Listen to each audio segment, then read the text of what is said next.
Brought to you bye रजनीगंधा। यूं ही नहीं ताज ताज बन जाता है, शिल्पकारों का हुनर और चुनिंदा संगमरमर ताज को नायाब बनाते हैं। कुछ ऐसे ही चुनिंदा जगहों से बस खास ही चुनकर लाता हूँ।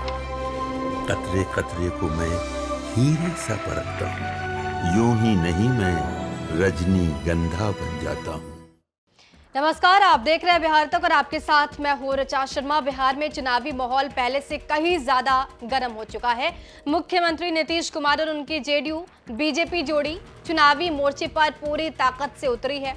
इस बार जनता के हर वर्ग, महिलाएं, युवा, किसान, मजदूर, कलाकार और पत्रकार को साधने के लिए कई बड़ी घोषणाएं की गई हैं। इन घोषणाओं में नौकरी, बेरोजगारी भत्ता, पेंशन, उद्यमिता, मुफ्त बिजली और आर्थिक मदद शामिल है। अधिकांश योजनाओं का लाभ सीधे लोगों के खाते में पैसे पहुंचने के रूप में मिलेगा। अब विपक्ष ने इसे लेकर चुनावी साल में वोट खरीदने का भी आरोप लगाया है, सेंधमारी का आरोप लगाया है। बहरहाल इन योजनाओं का लाभ जरूर मिलने वाला है, इतना तो तय माना जा रहा है। महिलाओं के लिए कौन कौन सी योजनाएं हैं? तो आंगनबाड़ी सेविकाओं और सहायिकाओं का वेतन जो है वो बढ़ा दिया गया। आंगनबाड़ी सेविका का वेतन पहले 7,000 रुपए था, अब 9,000 रुपए हो गया। आंगनबाड़ी सहायिका का मानदेय जो 4,000 था उसे बढ़ाकर 4,500 रुपए कर दिया गया। लाभ इससे क्या होगा? तो हजारों महिलाओं को आर्थिक सुरक्षा मिलेगी और प्रोत्साहन मिलेगा। इसके साथ ही आशा और ममता कार्यकर्ताओं की प्रोत्साहन राशि जो है वो भी बढ़ा दी गई। आशा कार्यकर्ताओं को 1,000 पहले मिलता था, उसकी राशि बढ़ाकर 3,000 रुपए प्रति माह कर दी गई। ममता कार्यकर्ताओं को प्रसव पर 300 रुपए से बढ़ाकर 600 रुपए की राशि कर दी गई। इससे लाभ यह है कि स्वास्थ्य सेवाओं की गुणवत्ता जो है वो बढ़ेगी। इसके साथ ही 35% सरकारी नौकरी पर आरक्षण दे दिया गया। अब सिर्फ बिहार की महिलाओं को सरकारी नौकरियों में आरक्षण मिलेगा। पहले बाहर की महिलाओं को लाभ मिलता था, लेकिन अब जो सीटें हैं वो रिजर्व कर दी गई महिलाओं के लिए। इसका लाभ क्या होगा? तो जो स्थानीय महिलाएं होंगी उनमें रोजगार की स्थिति बनेगी, रोजगार में उनकी भागीदारी जो है वो बढ़ेगी। एक और योजना है सस्ते लोन की, जीविका योजना। अब स्वयं सहायता समूहों को 3 लाख तक 7% ब्याज पर लोन मिलेगा। लाभ ये होगा कि महिलाओं को व्यापार और उद्यमिता शुरू करने में मदद मिलेगी।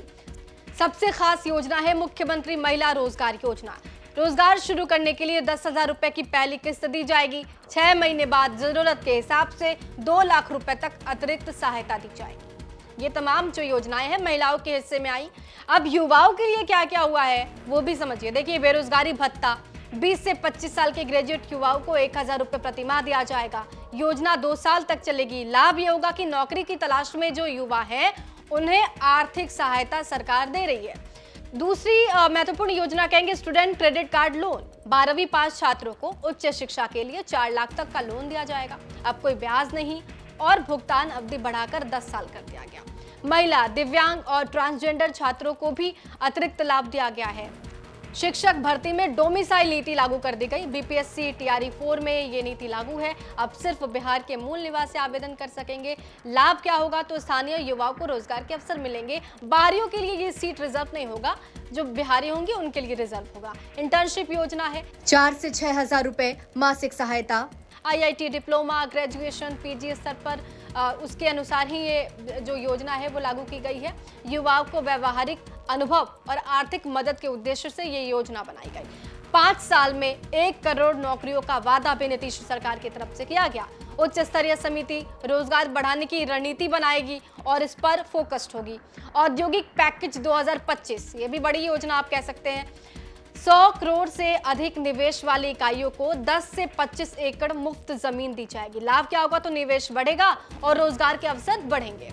तो युवाओं के लिए ये सोचा नीतीश कुमार की सरकार ने। वृद्ध, दिव्यांग और पत्रकार के लिए क्या सोचा? तो पेंशन राशि बढ़ा दी गई। वृद्ध, विधवा और दिव्यांगों की पेंशन जो 400 से बढ़ाकर 1,100 रुपए कर दी गई है। 1,09,59,000 लाभार्थियों को सीधा फायदा होगा। पत्रकार पेंशन की बात कर ली जाए तो 6,000 से बढ़ाकर इसको 15,000 रुपए प्रति माह कर दिया गया। मृतक पत्रकारों के आश्रितों को 10,000 रुपए दिए जाएंगे। मुख्यमंत्री कलाकार पेंशन योजना के तहत वरिष्ठ और कमजोर कलाकारों को 3,000 रुपए प्रति माह दिया जाएगा। गुरु शिष्य परंपरा योजना की भी शुरुआत की गई। गुरु 15,000, संगीतकार 7,500, शिष्य 3,000 रुपए। उनको ये जो पैसे हैं वो दिए जाएंगे। लाभ क्या होगा? तो लोक कला और सांस्कृतिक विधाओं का संरक्षण होगा, उसको कंजर्व किया जाएगा, उसको प्रोत्साहित किया जाएगा। अन्य चुनावी तोहफे और सुविधाएं क्या है वो भी समझिए। देखिए, फ्री बिजली, ये जो बिजली फ्री दिया गया, ये बहुत बड़ी योजना है। 125 यूनिट तक घरेलू बिजली मुफ्त दी जा रही है। दीदी की रसोई अब 40 रुपए की थाली सिर्फ 20 रुपए में। लाभ ये हो रहा है कि गरीब परिवारों को किफायती भोजन मिल पा रहा है। नई बस पर प्रोत्साहन, देखिए राज्य से राज्य में चलाने वाले नई एसी बस पर 20 लाख रुपए का प्रोत्साहन सरकार की तरफ से दिया जा रहा है।